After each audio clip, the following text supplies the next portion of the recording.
कुछ ही महीने पहले कर्नाटक में चुनाव हुआ। एक तरफ बीजेपी और उनकी विचारधारा, दूसरी तरफ कांग्रेस पार्टी, हमारी विचारधारा।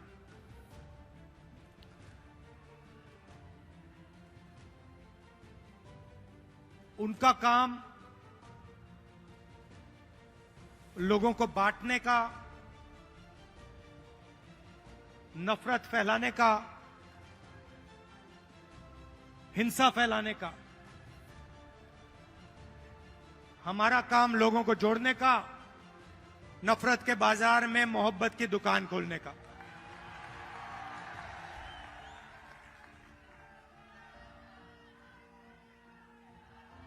और कर्नाटक में हमने कहा, जैसे पहले हमने छत्तीसगढ़ में वायदे किए थे,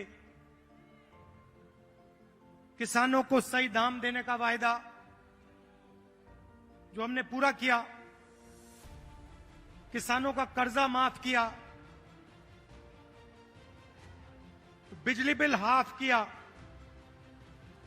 जैसे हमने यहां वायदे किए थे वैसे ही हमने कर्नाटक में 5 वायदे किए। चुनाव से पहले बीजेपी के लोग हर बार वो कोई ना कोई नंबर निकाल देते हैं।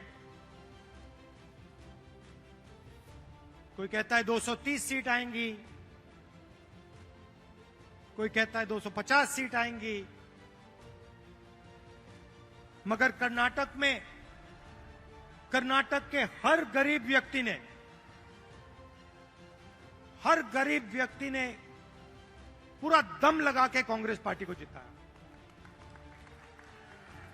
और वही यहां हुआ था। देखिए, एक बात मैं साफ करना चाहता हूं, बीजेपी और नरेंद्र मोदी जी हिंदुस्तान के 2-3 अरबपतियों के लिए काम करते हैं। नाम आप जानते हो। कुछ ही दिन पहले दुनिया के सबसे बड़े फाइनेंशियल अखबारों में अदानी जी के बारे में कहानी आई, आर्टिकल छपा। दुनिया के सबसे बड़े फाइनेंशियल न्यूज़पेपर में लिखा था, अदानी जी जो नरेंद्र मोदी जी के करीब हैं, उन्होंने हिंदुस्तान से हजारों करोड़ रुपया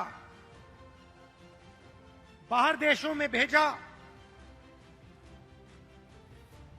और उस पैसे से स्टॉक मार्केट में अपने शेयर्स का दाम बढ़ाया। और उस पैसे से अदानी जी, आपकी जो पूंजी है, आपका जो इंफ्रास्ट्रक्चर है, आपके जो एयरपोर्ट हैं, सुना है अब रेलवे स्टेशन भी उनको दिए जाएंगे।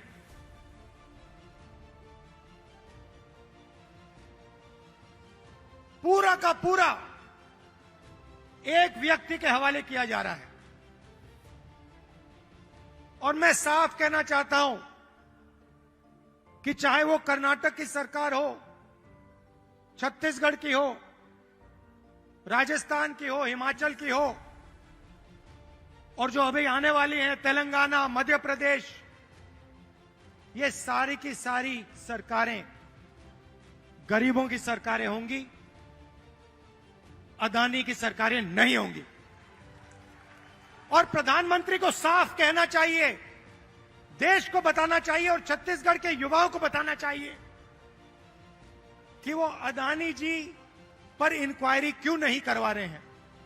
ऐसी क्या बात है कि नरेंद्र मोदी जी अदानी जी पर इंक्वायरी नहीं करा सकते हैं? 2-3 सवाल हैं भाई और बहनों, युवाओं। ये जो हजारों करोड़ रुपए हिंदुस्तान से बाहर गया, ये पैसा किसका था? पहला सवाल, ये अदानी जी का पैसा नहीं था, ये किसी और का पैसा था। किसका पैसा था, ये पहला सवाल है। प्रधानमंत्री जी कोई इंक्वायरी नहीं करवाएंगे। मैं आपको साफ कह देता हूं, हिंदुस्तान का प्रधानमंत्री अदानी जी पे कोई इंक्वायरी करा ही नहीं सकता, क्योंकि अगर उसका इंक्वायरी का नतीजा निकल गया तो नुकसान अदानी जी को नहीं होगा, नुकसान किसी और को होगा। तो छत्तीसगढ़ में हमने क्या किया?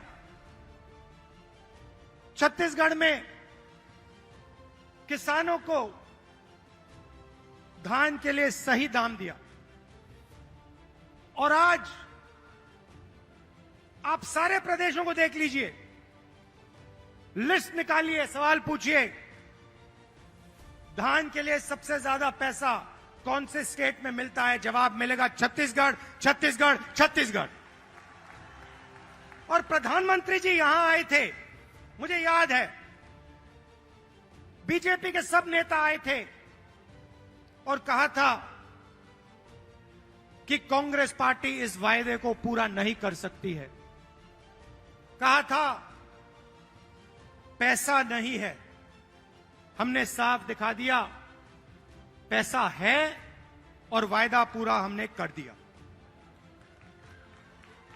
जहां भी हम जाते हैं, हम झूठे वायदे नहीं करते। 15 लाख रुपए का वायदा हम नहीं कर सकते। नरेंद्र मोदी जी ने कहा था काला धन वापस आएगा, 15 लाख रुपए बैंक अकाउंट में जाएंगे। उल्टा हजारों करोड़ रुपए हिंदुस्तान से बाहर जा रहा है। इंटरनेशनल अखबार कह रहे हैं कोई इंक्वायरी नहीं।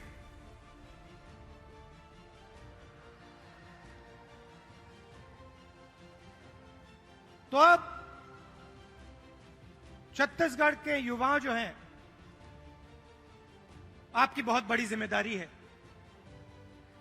और हम चाहते हैं कि आप प्रदेश को चलाने में, राजनीति को चलाने में आगे आए। आपको पीछे नहीं रहना चाहिए।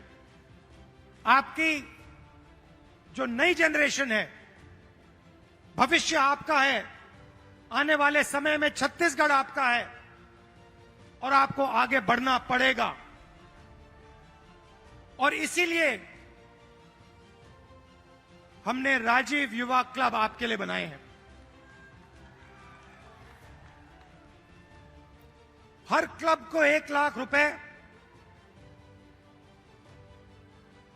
3 लाख युवाओं को क्लब में हमने जोड़ा है।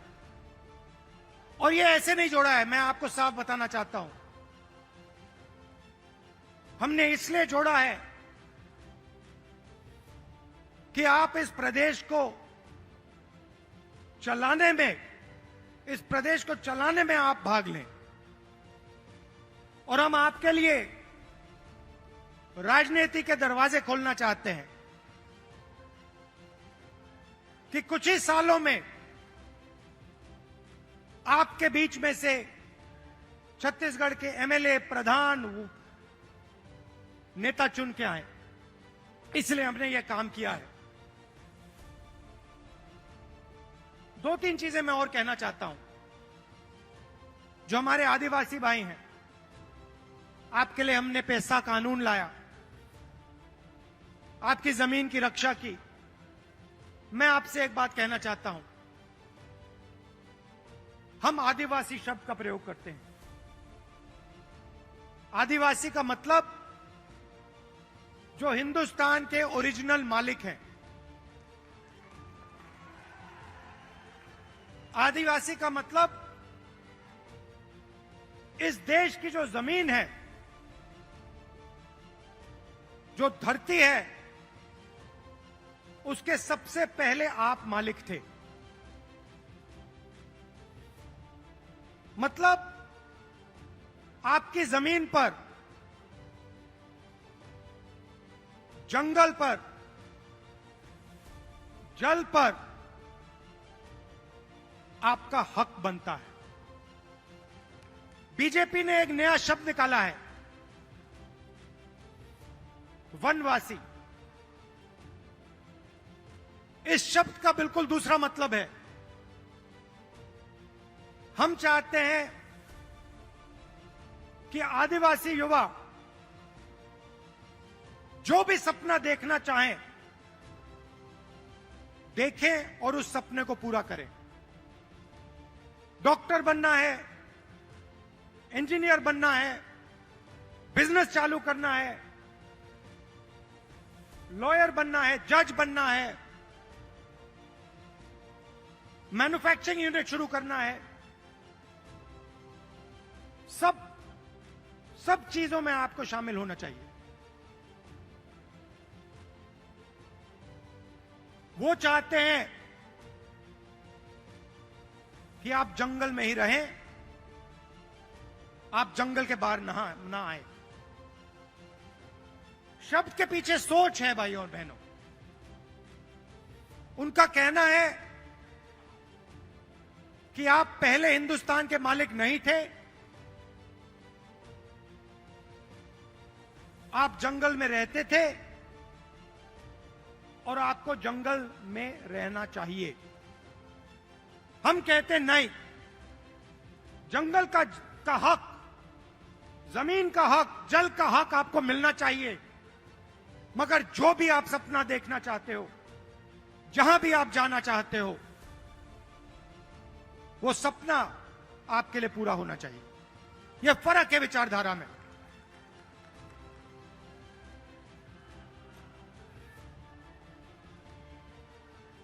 और पूरे देश में भाइयों और बहनों, पूरे देश में ये नफरत फैला रहे हैं। आदिवासियों को नया नाम दे देंगे, एक धर्म को दूसरे धर्म से लड़ा देंगे, एक भाषा को दूसरी भाषा से लड़ा देंगे, एक जात को दूसरी जात से लड़ा देंगे। हमारा काम जोड़ने का है। जहां भी ये नफरत फैलाते हैं, चाहे वो मणिपुर हो, असम हो, कर्नाटक हो, जहां भी ये नफरत फैलाएंगे, कांग्रेस पार्टी के कार्यकर्ता वहां जाकर मोहब्बत फैलाएंगे। ये हमारा काम है, ये हमारी जिम्मेदारी है। आप देखिए, भारत जोड़ो यात्रा का यही लक्ष्य था। कन्याकुमारी से हम शुरू हुए, श्रीनगर तक गए,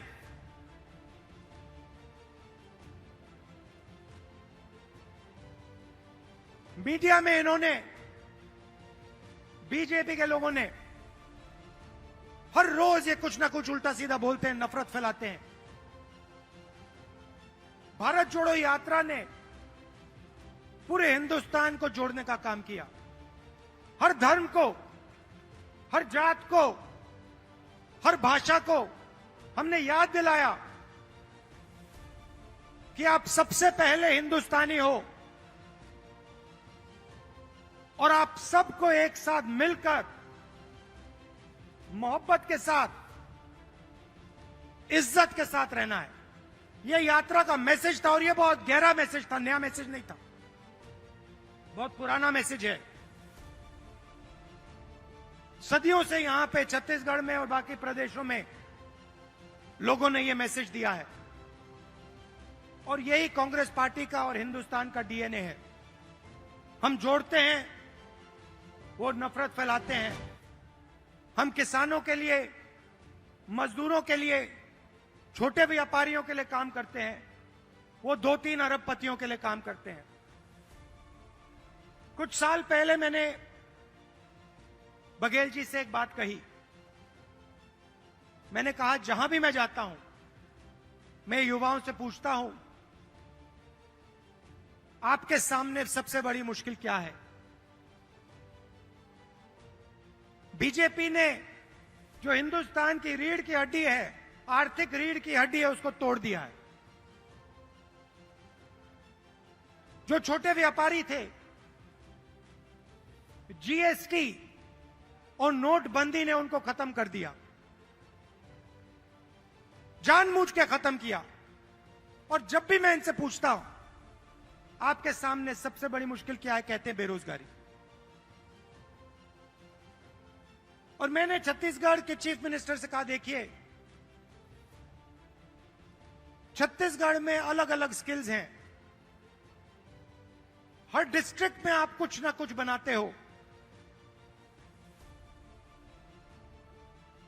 मगर जो छोटे बिजनेस वाले होते हैं उनको बैंक का पैसा नहीं मिलता, उनको मीडिया का सपोर्ट नहीं मिलता। और मैंने छत्तीसगढ़ के चीफ मिनिस्टर बघेल जी से कहा कि आपका फोकस इन छोटे व्यापारियों पे होना चाहिए, छोटे बिजनेस वालों पर होना चाहिए, बैंक के दरवाजे उनके लिए खोलने चाहिए, और मार्केटिंग हो तो इनके लिए हो। और खुशी से मैं कहता हूं कि बघेल जी ने इस पे काम शुरू कर दिया है, और इससे आने वाले समय में लाखों युवाओं को फायदा मिलेगा, हजारों नए बिजनेस खुलेंगे और लाखों युवाओं को रोजगार मिलेगा। देखिए, आपको सिर्फ छत्तीसगढ़ की नहीं सोचनी है। छत्तीसगढ़ हिंदुस्तान का सेंटर है।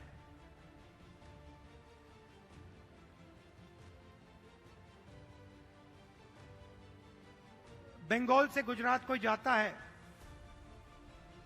छत्तीसगढ़ से निकलना पड़ता है। आप सेंटर लाइन पे हो और आपको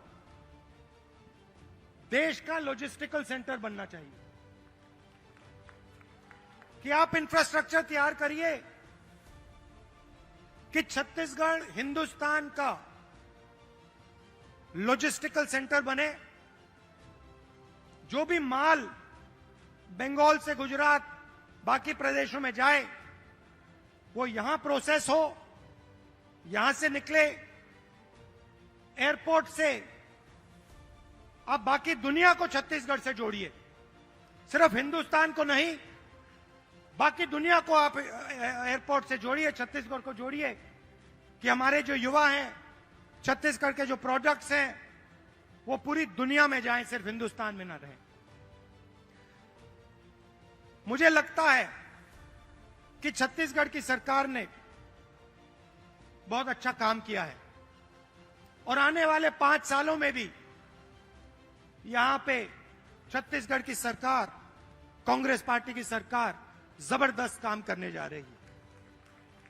कार्यकर्ताओं से मैं कहना चाहता हूं, आप हमारी रीढ़ की हड्डी हो, आप हमारे विचारधारा के लिए लड़ते हो। छत्तीसगढ़ में आपने हमें जिताया, राजस्थान में जिताया, कर्नाटक में जिताया, हिमाचल में जिताया, तेलंगाना में जिताओगे, फिर से छत्तीसगढ़ में जिताओगे, मध्य प्रदेश में जिताओगे, राजस्थान में जिताओगे।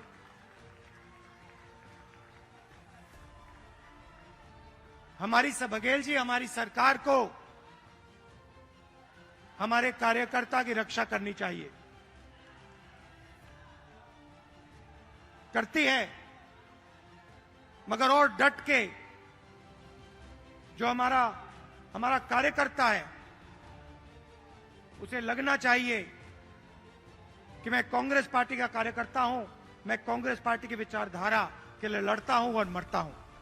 देश को आपकी जरूरत है। नफरत से देश आगे नहीं जा सकता है, हिंसा से देश आगे नहीं जा सकता है, अर्थव्यवस्था नहीं बढ़ सकती है। मोहब्बत से, इज्जत से काम किया जाता है, और अगर देश को जोड़ा जाता है, सबको एक साथ लाया जाता है, तो देश तेजी से प्रगति करता है। आप सब यहां आए,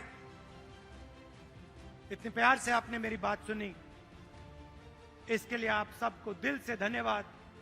और जो युवा हैं जो अब इन क्लब्स में शामिल होंगे, आप याद रखिए, छत्तीसगढ़ का भविष्य आपका है, आपकी बड़ी जिम्मेदारी है। आपको राजनीति में आना है और आपको छत्तीसगढ़ को भविष्य में चलाना है। बहुत बहुत धन्यवाद। जय हिंद, नमस्कार।